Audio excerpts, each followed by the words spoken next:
समाज का कहीं ना कहीं एक दर्द लेके बैठे हैं कि समाज को किस तरह से आगे बढ़ाया जाए। मिशन जय भीम और अखिल भारतीय वाल्मीकि महापंचायत दोनों साथ में संगठन में काम करेंगे।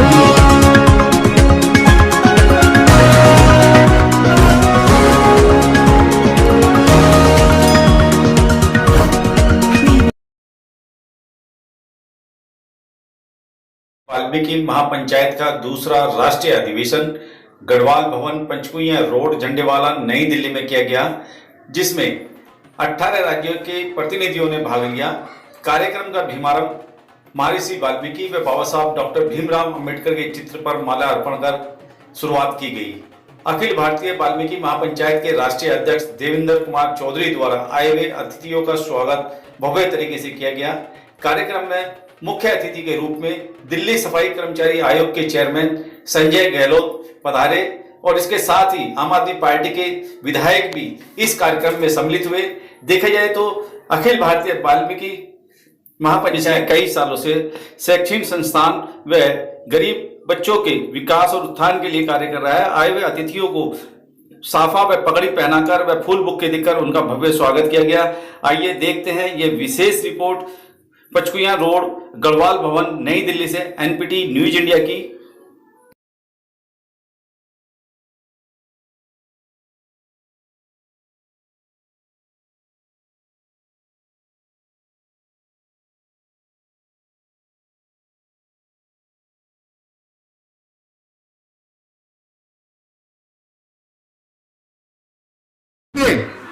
सामाजिक क्षेत्र में और राज्य क्षेत्र में उन्होंने बहुत सारी उपलब्धि हासिल की है, जिनमें प्रमुख रूप से सामाजिक कार्य की अगर बात करें, बहुत वर्षों से त्रिलोकपुरी विधानसभा में जो वाल्मीकि समाज का चुनाव होता है उस कमेटी के प्रभारी रहे हैं। साथ साथ जो मंदिर प्रबंधक कमेटी है उसमें भी बहुत सकारात्मक भूमिका उन्होंने निभाई।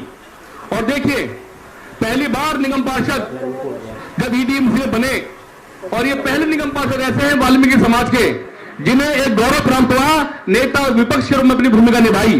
और साथ साथ निगम पार्षद रहते हुए ही पार्टी ने इतना बड़ा विश्वास किया कि जिन्हें एमएलए का टिकट दिया और भारी बहुमतों से आप सबने इनको विजय बना के विधानसभा में भेजा। साथियों, पूर्वी दिल्ली के अंतर्गत मंडोली जेल है, उसमें भी ये सदस्य के रूप में काम कर रहे हैं। साथ साथ गाजीपुर की जो फूल मंडी है उसके भी सदस्य हैं। और देखिए, दिल्ली सरकार की बहुत सारी ऐसी कमेटी हैं, अनेकों कमेटियां हैं जिसमें भी सदस्य हैं। और एक बहुत बड़े एक गर्व के साथ में कहना पड़ रहा है कि इंटरनेशनल लेवल पर बाहर विदेशों में भी जो इंटरनेशनल लेवल का एक दंगल होता है, हर साल जो दंगल होता है उसे यही करवाते हैं, उसके चीफ पैटर्न भी है ये। इसके साथ साथ ये पहले ऐसे विधायक है, साथ में गौर करने वाली बात है, ये पहले ऐसे विधायक हैं जिन्होंने सबसे पहले दिल्ली विधानसभा में जहां हम तो नागरिक हैं, दिल्ली के रहने वाले, जहां कानून पास किए जाते हैं, उस विधानसभा में पहले ऐसे विधायक होने का इन्हें गौरव प्राप्त है जिन्होंने भगवान वाल्मीकि का अनुसरण करते हुए विधायक पद की शपथ ली थी। साथियों, हम आमंत्रित करते हैं ऐसे हमारे शिक्षित है। और देखिए, बहुत सारी क्वालिटी इनके अंदर, हमने तो कई बार इनको गिटार बजाते। अब देखिए, कोरोना के जो वैक्सीन वाली बात थी हमने खुद देखा है, इन्होंने घर घर जाके प्रचार करना, प्रत्येक लोगों की शपथ सुनिए, बहुत सारी उपलब्धि हासिल की है। तो ज्यादा देर न करते हुए हम आमंत्रित करते हैं, हाथ जोड़कर प्रार्थना इनसे, आदरणीय रोहित मेहरोले जी, प्लीज जोरदार तालियों से स्वागत करेंगे इनका। बहुत बहुत धन्यवाद बड़े भाई, हमारे चेयरमैन साहब संजय गहलोत साहब। सबसे पहले मैं चाहूंगा कि सभी लोग त्रिकालदर्शी रामायण के रचयिता भगवान वाल्मीकि जी का जयघोष करें फिर श्रद्धा के साथ। बोल गुरु वाल्मीकि भगवान की, बोल गुरु वाल्मीकि भगवान की। एक बार जय घोष बाबा साहब का भी करेंगे। जय जय जय जय जय भीम, जय जय जय जय जय भीम।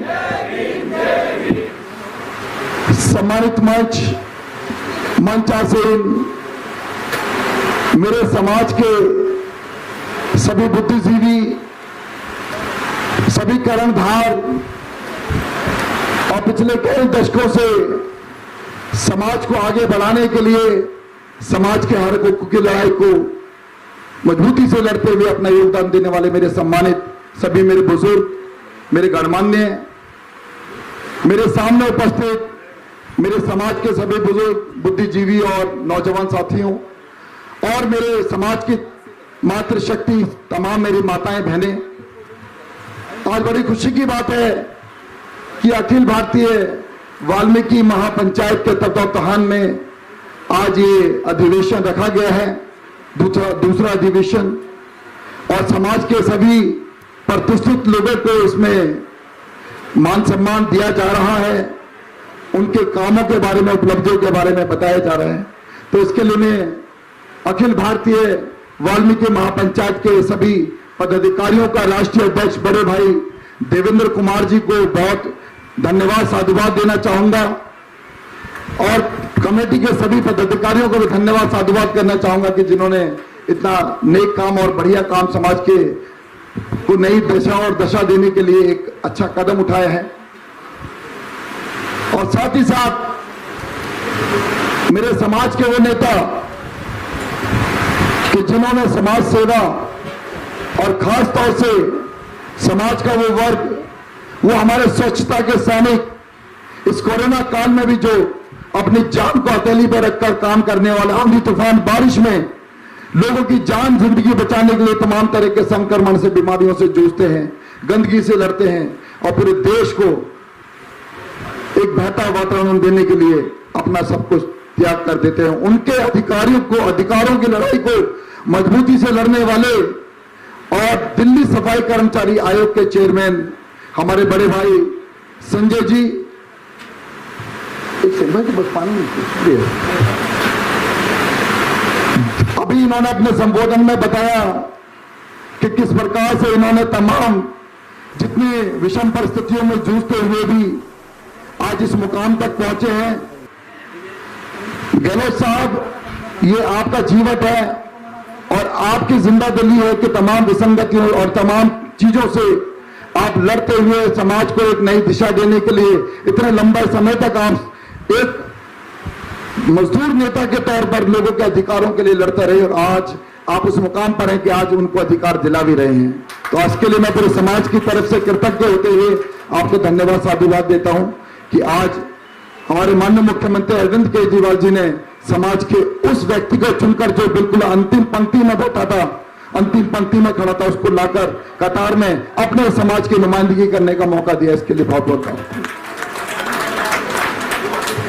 साथ ही साथ ज्यादातर बातें हो गई हैं, मैं ज्यादा लंबा चौड़ा भाषण नहीं दूंगा, क्योंकि आप जैसे बुद्धिजीवी जो लोग बैठे हैं, इतना बड़ा जीवन आपने अपना समाज सेवा में खपा दिया, आपके सामने कुछ भी बात कहना मेरे जैसे अपने से नेता के लिए, एक समाज सेवक के लिए ऐसा होगा जैसे सूरज को दिया दिखाने के समाज। आप लोगों ने इतना समाज के न केवल मंच पे बैठे हुए लोग बल्कि सामने जो मेरे बैठे हैं उन लोगों का भी बहुत बड़ा योगदान। अगर मैं सबका नाम लूंगा तो बहुत लंबी फहरिस्त यहाँ पर है।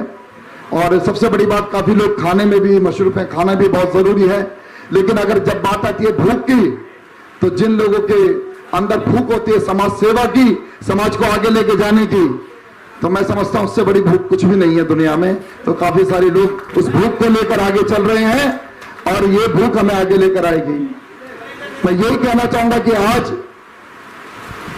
हमारा देश आजाद कहलाता है, लेकिन कहीं ना कहीं बाबा साहब के आशीर्वाद से, उनके महान संविधान की बदौलत थोड़ा थोड़ा उन्होंने घुटनों पे चलना सीखा है। अभी पूरी तरह से समाज खड़ा नहीं हुआ है। हम में से बहुत सारे नेता, बहुत सारे लोग अच्छे मुकाम पर पहुंच गए, बहुत सारे लोग पढ़ लिख कर अच्छे ओहदे पर पहुंच गए, लेकिन अभी भी समाज, बहुत बड़ा तबका अभी भी बहुत बड़ा एक नरक के जीवन जीने पे मजबूर है। कहीं ना कहीं एक सामाजिक जो व्यवस्था हमारे पास यहाँ पर रही है कि हमारे को उस सामाजिक व्यवस्था की सबसे निचली पायदान पर बैठाया गया था। आज बाबा साहब के इस महान संविधान की बदौलत हम जैसे लोग चुनकर आ रहे हैं, अपने समाज की नुमाइंदगी कर रहे हैं, पढ़ लिख भी पा रहे हैं, अच्छे कपड़े पहन पा रहे हैं। सबसे बड़ी बात, इस प्रकार के सभागारों में बैठ के समाज की दशा और दिशा देने के लिए चिंतन मंथन करने का भी अधिकार हमें मिला है। नहीं तो सबसे पहले कभी हम अपने बात नहीं कह पाते थे। आज इस तरह की जब सभा होती है तो जरूर चिंतन मंथन होना चाहिए इन बातों पे भी कि कैसे समाज को और कैसे सशक्त बनाया जाए, कैसे और शिक्षा पे पुरजोर मेहनत की जाए ताकि हमारे आने वाली पीढ़ियां जो अभी तक वर्षों की गुलामी की जंजीरें पूरी तरीके से हम नहीं तोड़ पाए हैं, अभी भी कहीं ना कहीं वो चाहे वो सफाई की वजह से हो, चाहे और भी काम ऐसे हो कि हम मजबूरी में हमने वो पेशे को अपनाया है, किसी ने खुशी खुशी इस पैसे को नहीं अपनाया है। जैसे कि अभी हमारे चेयरमैन साहब बता रहे थे कि इतनी पढ़ाई लिखाई करने के बाद, पोस्ट ग्रेजुएशन के बाद भी आप एक सफाई कर्मचारी के पद पे जब काम करने के लिए मजबूर हुए तो वो पीड़ा हमारे कितने नौजवानों के दिलों में रहती होगी कि आज हमारे बहुत सारे नौजवान अच्छी शिक्षा दीक्षा लेने के बाद भी बेरोजगार होकर घूम रहे हैं। तो आज मैं यही कहूंगा कि ना केवल हम लोग इस बात पर ध्यान दें कि हमारे बच्चों की अच्छी नौकरी कब लगेगी, बल्कि हम अपने बच्चों को नौकरी मांगने वाला नहीं, नौकरी देने वाला बनाए। इस बात पे हमें ध्यान देना होगा। मुझे बड़ा गर्व है कि जिस पार्टी का मैं नुमाइंदा हूं, जिस पार्टी का मैं नेता हूं, जिस पार्टी का विधायक हूं, वो सरकार इसी दिशा में काम कर रही है। बाबा साहब के सपनों को साकार करने के लिए समाज के हर पिछड़े वर्ग के तमाम जितने भी बच्चे हैं उनको आज अच्छी बेहतर शिक्षा दिल्ली में मिल रही है। इस बात की बड़ी खुशी है कि आज दिल्ली के तमाम सरकारी स्कूलों के अंदर शानदार पढ़ाई हो रही है। मैं आपको बता दूं, जो कुछ मेरे बारे में बहुत कुछ बता दिया, लेकिन मैं यही बताऊंगा कि मैं खुद एक टीचर रहा हूं प्राइवेट स्कूलों में। दिल्ली के टॉप के प्राइवेट स्कूलों में मैंने टीचिंग की है। स्प्रिंग बेल्स धुलाकुआं दिल्ली का नामी स्कूल है, पहली जॉब मेरी वहां लगी थी। गहलोत साहब आपको बता दूं, जहां पर बड़े बड़े मंत्रियों के बच्चे पढ़ते हैं, बड़े बड़े उद्योगपतियों के बच्चे पढ़ते हैं, विदेशी बच्चे भी पढ़ते हैं, बड़े बड़े जो लोग उनके बच्चे पढ़ते हैं। इंदिरापुरम में सेंट फ्रांसिस स्कूल में मैं टीजीटी रहा। वहां पर यह बात मैं आपको इसलिए बता रहा हूं कि वो सरकारी स्कूल प्राइवेट स्कूल के बीच की खाई कितनी गहरी थी उसको मैंने बड़े नजदीक से देखा है। और वहां पर केवल पैसे वाले लोगों को और बड़े या कहें कि सवर्ण जाति के लोगों के बच्चों के लिए अच्छा पैसा देकर अच्छी सुविधाएं मिल रही थी, लेकिन हमारे अपने दलित समाज के, हमारे बहुजन समाज के, वाल्मीकि समाज के बच्चों के लिए अच्छी शिक्षा व्यवस्था नहीं थी। उसका एक टीस मेरे मन में रहा करती थी। लेकिन आज मुझे बड़ा गर्व है कि जिस सरकार का मैं नुमाइंदा हूं, आज उस सरकार ने इस परिवर्तन को करके दिखाया है। उस गहरी खाई को पाटने का काम अरविंद केजरीवाल जी की सरकार ने किया है। साथ ही साथ मैं कहना चाहूंगा कि आज दिल्ली के अंदर हमारे समाज को जी पूरा भागीदारी मिल रही है सरकार में भी। जैसे हमारे अंकल जी बैठे हैं यहां पर, हमारी बहन राखी बिड़ला दिल्ली विधानसभा की उपसभापति है। मैं 2013 का वो समय याद दिलाना चाहूंगा जिस समय माननीय मुख्यमंत्री अरविंद केजरीवाल जी पचके रोड स्थित अपने ऐतिहासिक महर्षि वाल्मीकि मंदिर में पहुंचे थे। वहां पर उन्होंने समाज से वादा किया था, हमने अपनी पीड़ा उन्हें बताई थी। ये बहुत ऐतिहासिक बात बता रहा हूं कि जी हमारे समाज की इतनी बड़ी तादाद है, लगभग 25 लाख, 30 लाख, 35 लाख वाल्मीकि हम बताते हैं। लगभग 35 विधानसभाओं के अंदर हमारा वोट निर्णायक है। वाल्मीकि समाज तय करता है कौन जीतेगा कौन हारेगा। उसके बाद भी बड़े दुख की बात थी कि पूर्व की सरकारों में कोई हमारा मंत्री संतरी नहीं हुआ करता था। और ये अरविंद जी ने वहां वादा किया था 2013 में जब चुनाव होने वाले थे विधानसभा के। अरविंद जी ने कहा था, समाज के बुद्धिजीवी बहुत सारे लोग यहां पर बैठे, राजवीर जी हमारे बड़े भाई बैठे हैं, उस मीटिंग में मौजूद थे। अरविंद जी ने वादा किया था कि अगर आम आदमी पार्टी की सरकार बनती है तो वाल्मीकि समाज से पहला मंत्री मैं दूंगा। और अरविंद केजरीवाल जी ने अपने उस वादे को पूरा करके दिखाया। उसके बाद लगातार वाल्मीकि समाज को मान सम्मान और गौरव देने का ये काम अरविंद केजरीवाल जी ने किया। तो मैं यही कहूंगा कि अरविंद जी ने जो आशीर्वाद दिया वो इसलिए नहीं कि उन्होंने केवल हमारी बात को, पीड़ा को समझा, बल्कि इसलिए दिया कि वाल्मीकि समाज ने दिल्ली की राजनीति अपनी ताकत क्या होती है उसका मुजाहरा करके दिखाया है। तब जाके हमारे समाज को इतना बड़ा सम्मान मिला है। हमारे समाज के काबिल नेताओं ने अपने समाज की नुमाइंदगी करते हुए समाज का पक्ष रखने में कामयाब रहे हैं कि आज हमारे समाज को मौका मिल रहा है। आज हमारे समाज के सभी नेताओं को, उनके विधायकों को अच्छे पद भी मिल रहे हैं, अच्छी जिम्मेदारियां भी मिल रही हैं। और हमें बड़ा गर्व है, न केवल हम ये पद जिम्मेदारियां लेकर बैठ गए बल्कि समाज के उत्थान के लिए दिन रात काम भी कर रहे हैं। लेकिन आज जो स्थिति दिल्ली में है, आज बाकी राज्यों के अंदर उलट स्थिति है। यहाँ पर पूरे देश भर से यहाँ पर समाज के प्रतिनिधि आए हुए हैं। आज छोटे छोटे गांव में हमारे जो परिवार रहते हैं उनको बड़े उत्पीड़न का सामना करना पड़ता है। आज हिंदुस्तान के अंदर 21वीं जो सदी में जी रहे हैं, इसमें भी हमारे समाज के युवकों को बोरी पे से उतार दिया जाता है। अभी 2-4 महीने पहले भी मैंने 2-3 खबरें पढ़ी हैं। ये बड़े सोचने वाली बात है। हमारे समाज की छोटी छोटी बच्चों के साथ में दरिंदगी होती है। मैं आपको याद दिलाना चाहूंगा हाथरस की घटना, और सबसे बड़े दुख की बात कि वहां की सरकारें हमारे समाज को न्याय दिलाने के बजाय उन अपराधियों के साथ में खड़ी रहती हैं। तो यह भी एक चिंता का विषय है कि आज हम अपने उन लोगों को भी पहचाने कि जो समाज के दुश्मन हैं, जो संविधान के दुश्मन हैं, कि जो बाबा साहब के लिखे हुए संविधान को मिटाना चाहते हैं। हम उन लोगों को भी हमें बेनकाब भी करना पड़ेगा और उन लोगों को पहचानना भी पड़ेगा और उनके हिसाब से अपनी रणनीति भी तैयार करनी पड़ेगी। बहुत सारी बातें हैं कहने के लिए, लेकिन मैं यही कहूंगा आकर अधिकारों की बातों के लिए उसमें बहुत संघर्ष करना पड़ता है। आप लोगों ने बहुत संघर्ष किया है। मेरे बड़े सम्मानित बुजुर्ग यहां पर बैठे हुए हैं। एक शेर मैं कहना चाहूंगा इस बात पे कि जब भी हक का सवाल होता है, जब भी हक का सवाल होता है, जाने क्यों बवाल होता है। जब कटे परों से परिंदे उड़ान भरते हैं, जब भी कटे परों से परिंदे उड़ान भरते हैं, आसमां को क्यों मलाल होता है, आसमां को क्यों मलाल होता है। सम्मानित साथियों, कि संघर्ष जारी रहना चाहिए। और आज जितने सम्मानित लोगों को यहां पर आज समाज के शीर्ष नेतृत्व की ओर से कहें तो आज आपको सम्मानित किया गया, बहुत अच्छी बात है। होना भी चाहिए कि जैसा अभी हमारे साथी अजय दत्त भाई ने भी कहा था कि यहाँ पर हमारे युवाओं को भी बुलाना चाहिए। हमारे वो बच्चे जो मेधावी छात्र छात्रा है उनको भी आगे लाना चाहिए। अलग अलग क्षेत्रों में समाज की जो नुमाइंदगी करते हैं, समाज का मान सम्मान गौरव बढ़ा रहे हैं, उनको भी सम्मान मिलना चाहिए ताकि अन्य बच्चों को भी प्रेरणा मिले। और समाज के अंदर बहुत सारे लोग ऐसे बैठे हैं कि जो इन विषम परिस्थितियों के बावजूद उनसे जूझते हुए अच्छे अच्छे मुकाम तक पहुंचे, तो उनका जीवन कहीं ना कहीं हमारे बच्चों के लिए, हमारे आने वाली पीढ़ियों के लिए प्रेरणादायक सिद्ध होगा। तो इसलिए बड़ा अच्छा काम है। लेकिन हमारे उन तमाम समाज के बुद्धिजीवियों की भी जिम्मेदारी बनती है जिनको आज यहाँ सम्मानित किया गया है कि आप किसी भी क्षेत्र में जाते हैं तो आप पूरे गर्व के साथ में अपनी पहचान बताएं कि हम वाल्मीकि समाज से आते हैं, बाबा साहब के अनुयायी हैं। ये हमारे को बोले सीना ठोक के बोलना है। देखा जाता है कि हमारे समाज के लोग पढ़ लिख कर अच्छे मुकाम पर तो पहुंच जाते हैं, लेकिन जब आपको अन्य समाज के लोग पूछते हैं तो कहीं ना कहीं वो कतराते हैं अपना आपको वाल्मीकि बताने में। मैं आपको उदाहरण देना चाहूंगा। हमारे बीच में मदन मोहन जी बैठे थे, अभी बैठे हैं शायद। हमारे दिल्ली नगर निगम के अंदर, मैं कहूं कि देश के किसी भी नगर निगम के अंदर जितने बड़े ओहदे तक नगर निगम में हमारे मदन मोहन जी बैठे, एक बार खड़े थे सर, शायद कोई इतने बड़े निगम ओहदे तक कोई पहुंचा होगा। प्रशासनिक क्षेत्र की मैं बात कर रहा हूं।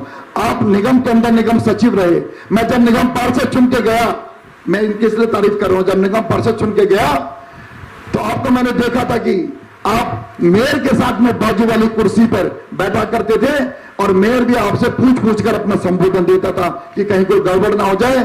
क्या एक्ट लिखा है, एमसीडी के एक्ट, डीएमसी एक्ट में क्या क्या धाराएं हैं, क्या क्या प्रावधान है। तो आप इतने बड़े ज्ञाता हैं जिनका हमें ज्ञान का सदुपयोग होना चाहिए। और मैं इनके लिए तारीफ करते बोलता हूं जो बात मैंने शुरू की थी। चाहूंगा कि जब हमारे मदन मोहन जी ने मुझे बुलाया अपने कमरे में, जब मैं नेता विपक्ष बना ईस्ट एमसीडी में, आपने अलग से आके मुझे कहा रोहित भाई आपको चिंता करने की बात नहीं, जहां भी आपको लगे कुछ जानकारी चाहिए या कुछ भी आपको लगे कि कहीं तकनीकी दिक्कत है तो आप आके मिल लेना, मैं आप ही के समाज से हूं। मुझे बड़ा गर्व हुआ कि मेरे समाज का आदमी आज इतने बड़े ओहदे पर बैठा है। तो ये बात सबके दिलों में होनी चाहिए कि जहां भी आप हो समाज की नुमाइंदगी करें, समाज के बारे में बढ़ चढ़ के बताएं ताकि लोगों की सोच हमारे प्रति बदले, ताकि लोगों की सोच हमारे प्रति बदले। नहीं तो हमें आज भी वो सफाई कर्मचारी और उसी नजरिए से सोचेंगे कि वही लोग हैं कि जो हमारी गुलामी के लिए बरसों से करते हैं, तो इनका वही हक है, वही अधिकार है। मैं बताऊं कि जब मैं इंदिरापुरम में सेंट फ्रांसिस स्कूल में टीजीटी के पद पे काम कर रहा था तो वहां पर मेरे पे एक छोटी सी कार थी सेंट्रो। तो मैं जब वहां पर जाता था तो मैंने अपने कार के पीछे मेहरोलिया लिखाया हुआ था। तो 150 टीचर का स्टाफ था, 3500 बच्चे वहां पढ़ते थे। तो मुझसे काफी टीचर पूछती थी जो सवर्ण जाति की भी, कि रोहित सर आप ये बताइए कि आप मेहरोलिया आपका सरनेम है। मैंने कहा हाँ मैडम मेरा सरनेम है रोहित मेहरोलिया। तो ये मेहरोलिया कौन होते हैं? मैंने कहा मैडम वाल्मीकि होते हैं, मैं वाल्मीकि हूँ। बड़े गर्व के साथ में बताता, लेकिन मेरे मान सम्मान में कोई कमी नहीं भाई साहब, और ज्यादा बढ़कर मान सम्मान मिला। आज भी स्कूल वाले कोई भी कार्यक्रम करते हैं, इसलिए नहीं कि मैं विधायक बन गया हूं, और उनसे प्यार कमा के आया हूं, सम्मान कमा के आया हूं, और सबसे बड़ी बात अपनी काबिलियत सिद्ध करके आया हूं, इसलिए आज भी बुलाते हैं, पूरे सम्मान देते हैं।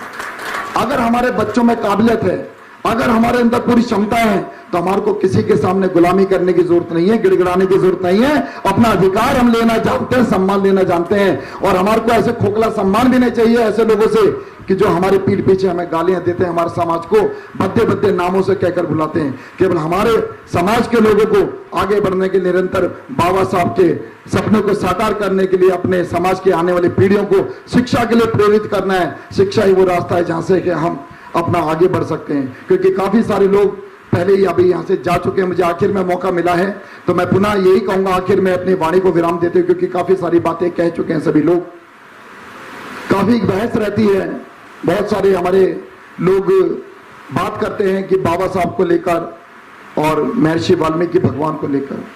मैं यही कहना चाहूंगा अपनी आखिरी पंक्तियों में कि त्रिकालदर्शी रामायण के रचयिता भगवान महर्षि वाल्मीकि हमारी आस्था है। भगवान महर्षि वाल्मीकि हमारी आस्था है, और हमारे राजनीतिक गुरु बाबा साहब डॉक्टर बी.आर. अम्बेडकर हमारी तरक्की का रास्ता है। हमें इस पंक्तियों को ध्यान से समझना चाहिए और अपने वास्तविक जीवन में इनको ढालना चाहिए, अपने बच्चों को प्रेरित करना चाहिए। आपने मुझे यहाँ पर बुलाया, अखिल भारतीय वाल्मीकि महापंचायत के तमाम पदाधिकारियों का, राष्ट्रीय अध्यक्ष बड़े भाई देवेंद्र कुमार जी का, और जिनको अभी नई जिम्मेदारियां इस समिति में, इसमें संस्था में मिली हैं, उनको भी मेरी तरफ से ढेरों बधाई, शुभकामनाएं कि आप समाज को आगे बढ़ाने के लिए, समाज को आगे ले जाने के लिए अपना बहुत योगदान देंगे, और समाज को निश्चित रूप से उन बुलंदियों पर लेके जाएंगे। मेरी अनंत शुभकामनाएं आप सभी के लिए। हमारे पप्पू प्रधान जी जिनको दिल्ली की जिम्मेदारी दी गई है, बड़े भाई आपको भी अनंत शुभकामनाएं मेरी ओर से। और जहां आपको मेरी जरूरत पड़े, अपना छोटा भाई समझ के, अपना बेटा समझ के कभी भी याद कर लेना। आधी रात को भी आपके एक आवाज पे आपका बेटा, आपका भाई रोहित मेहरोलिया आपके एक आवाज पे एक टांग पे खड़ा नजर आएगा, जहां आप कहोगे समाज के लिए।